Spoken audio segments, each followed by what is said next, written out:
Perkenalkan, nama saya Franciscus Aginta Rindika Caribu. Saya akan menjelaskan tentang lokasi suku Dayak. Dayak atau Dayak adalah suku bangsa atau kelompok etnik yang mendiami pendalaman Pulau Kalimantan. Kata Dayak serumpun dengan misalnya kata raya dalam nama Toraya yang berarti orang atau di atas orang hulu. Berdasarkan bukti-bukti arkeologis yang ditemukan di Gua Niah atau Sarawak dan Gua Babi atau Kalimantan Selatan, penghuni pertama Kalimantan memiliki ciri-ciri Austro-Melanesia. Ada tiga suku pokok atau 5 suku asli Kalimantan, yaitu Melayu, Dayak, Banjar, Kutai, dan Tidung. Menurut sensus Badan Pusat Statistik Republik tahun 2010, suku bangsa yang terdapat di Kalimantan Indonesia dikelompokkan menjadi 3 suku pokok, yaitu suku Dayak Indonesia atau 268 subetnik atau subsuku di Indonesia, suku Melayu dan suku asal Kalimantan lainnya atau non-Dayak dan non-Melayu. Saya Sri Melani Januardani akan melanjutkan materi yaitu sejarah suku Dayak. Asal mula suku Dayak di Kalimantan adalah migrasi bangsa Cina dari provinsi Yunani di Cina Selatan pada tahun 1500 sampai 3000 sebelum Masehi ke Pulau Kalimantan. Sebelum datang ke wilayah Indonesia, mereka mengembara terlebih dahulu ke daerah Tumasik dan daerah Semenanjung Melayu. Suku Dayak tidak hanya satu, melainkan terbagi menjadi sub-suku yang jumlahnya 700 hingga 800 atau bahkan lebih. Suku Dayak merupakan nama yang diberikan penjajah kepada penghuni pedalaman Pulau Borneo yang tinggal di daerah Kalimantan, yaitu Kalimantan sendiri aja terbagi menjadi Kalimantan Barat, Kalimantan Timur, Kalimantan Tengah, Kalimantan Utara, dan Kalimantan Selatan. Tak hanya Pulau Kalimantan bagian dari Indonesia, tetapi suku Dayak juga dapat ditemukan di daerah Kalimantan bagian Malaysia dan Brunei. Dayak sendiri berasal dari kata Daya yang artinya hulu untuk menyebutkan masyarakat yang tinggal di pedalaman atau perhuluan. Baiklah, sekian pemaparan sejarah suku Dayak saya ucapkan. Materi selanjutnya adalah bahasa etnis Dayak yang akan dijelaskan oleh saya, Lutfia Wulandari. Keberagaman etnis dan suku bangsa menyebabkan bahasa Indonesia dipengaruhi oleh berbagai dialek. Namun, kebanyakan bahasa daerah ini hanya digunakan dalam lingkungan keluarga dan tempat tinggal. Suku bangsa Dayak sendiri terdiri atas beberapa sub-suku bangsa. Bahasa Dayak Ngaju adalah bahasa Dayak yang paling luas digunakan di Kalimantan Tengah, terutama di daerah Sungai Kahayan dan Kapuas. Bahasa Dayak Ngaju juga terbagi lagi dalam berbagai dialek, seperti bahasa Dayak Katingan dan Rungan. Selain itu, bahasa Mayan dan Oddanum juga banyak digunakan. Bahasa Mayan banyak digunakan di daerah aliran Sungai Barito dan sekitarnya, sedangkan bahasa Oddanum banyak digunakan oleh suku Dayak Oddanum di hulu. Selanjutnya kita akan membahas sistem teknologi atau peralatan yang digunakan oleh masyarakat Dayak dalam memenuhi kehidupan mereka sehari-hari. Ada itulanik, ada tanggui, ada capan, dan lain sebagainya. Kita akan bahas satu persatu. Nah, yang pertama kita bahas itu ada tanggui yang merupakan topi yang terbuat dari tumbuh-tumbuhan yang ada di hutan. Dan biasanya tanggui ini digunakan oleh kaum laki-laki dan perempuan. Gunaannya untuk melindungi dari panas matahari. Selanjutnya itu ada penganyak yang merupakan alat yang digunakan untuk membersihkan padi ataupun beras. Nah, biasanya dibuat oleh kaum perempuan. Tidak hanya itu, masyarakat Dayak juga memiliki kesenian dengan membuat peralatan seperti takin senangkin. Takin senangkin ini merupakan alat yang digunakan untuk membawa padi pada saat panen dari ladang menuju rumah. Nah, selanjutnya ada yang dinamakan dengan lanyik yang merupakan alat membawa padi juga, namun ukurannya sekitar 1 meter yang biasa dibuat oleh laki-laki maupun perempuan, namun yang biasanya menggunakan adalah laki-laki.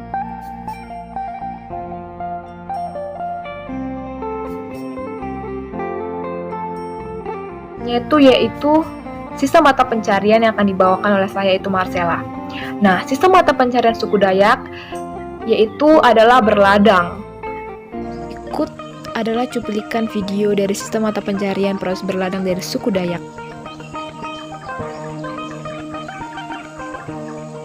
Selain berladang juga ada yang namanya berburu hewan. Nah, kegiatan ini bisa dilakukan setelah masa tanam atau masa bercocok tanam yang menunggu hasil panen kebun mereka. Biasanya hewan yang diburu oleh etnis Dayak ini yaitu ada babi hutan, unggas, dan hewan yang bisa ditangkap lainnya. Biasanya hewan-hewan ini tuh dimakan untuk makanan sehari-hari. Baik, materi selanjutnya yaitu sistem kekerabatan dan organisasi sosial etnis Dayak yang dibawakan oleh saya sendiri yang bernama Puja Triana Mulya. Sistem kekerabatan masyarakat Kanayan dikenal dengan istilah pek waris, keturunan keluarga. Dua kata yang sering dipakai bersamaan, namun arti sebenarnya berbeda. Pek untuk sebutan kekerabatan yang sudah jauh, yaitu mulai dari duduk dantar antara kakek sepupu 2 kali sampai dengan pek sepupu 6 kali. Sedangkan waris untuk sebutan kerabat yang masih dekat, yaitu mulai dengan sapusat adik-beradik sampai dengan satu madik saket antara nenek sepupu seka. Sistem organisasi sosial etnis Dayak Kanayan. Masyarakat Dayak juga memiliki struktur lembaga adat asli yang mengatur sistem sosial dan kemasyarakatan dalam masyarakat adat Dayak serta fungsi dari masing-masing lembaga adat tersebut. Dayak Simpang struktur sosial. Menurut Bill Hoizer dan Bill, struktur sosial adalah seperangkat posisi atau status tertentu yang diduduki oleh anggota atau sejumlah anggota masyarakat. Posisi atau status itu menentukan pola tingkah laku antar individu atau antar individu dengan masyarakatnya. Secara umum, struktur suku Dayak Simpang tergolong egalitarian, tidak mengenal adanya tingkatan atau strata sosial seperti terdapat pada masyarakat yang mengenal golongan bangsawan. Selanjutnya, sistem pengetahuan etnis Dayak yang dijelaskan oleh saya, Sonia Panjaitan. Dahulu dalam berpakaian, etnis Dayak sering menggunakan ewah cawat untuk pakaian asli laki-laki Dayak yang terbuat dari kulit kayu, dan untuk kaum wanita memakai sarung dan baju yang terbuat dari kulit kayu. Sedangkan pada masa sekarang, orang Dayak di Kalimantan Tengah sudah berpakaian lengkap, seperti laki-laki memakai hem dan celana, dan kaum wanita memakai sarung dan kebaya, atau bagi anak muda memakai rok potongan Eropa. Kemudian zaman dulu para wanita sering menggunakan anting yang banyak agar semakin panjangnya daun telinga semakin cantik wanita tersebut. Para lelakinya sering menggunakan tato, bahwa semakin banyaknya tato di tubuh lelaki tersebut maka ia akan terlihat gagah dan ganteng. Etnis Dayak juga mengandalkan atau menggunakan rasi bintang untuk mengetahui apakah cocok untuk bertanam atau berladang. Etnis Dayak. Kesenian etnis Dayak akan dijelaskan oleh saya, Indah Natalia Janrato. Bagian seni tari. Tarian Burung Enggang merupakan tarian daerah Kalimantan Timur masyarakat suku Dayak. Tarian tradisional ini menggambarkan kehidupan sehari-hari burung enggang yang dimuliakan oleh suku Dayak Kenya. Burung enggang adalah lambang keagungan, kepahlawanan, dan perdamaian bagi suku Dayak Kenya.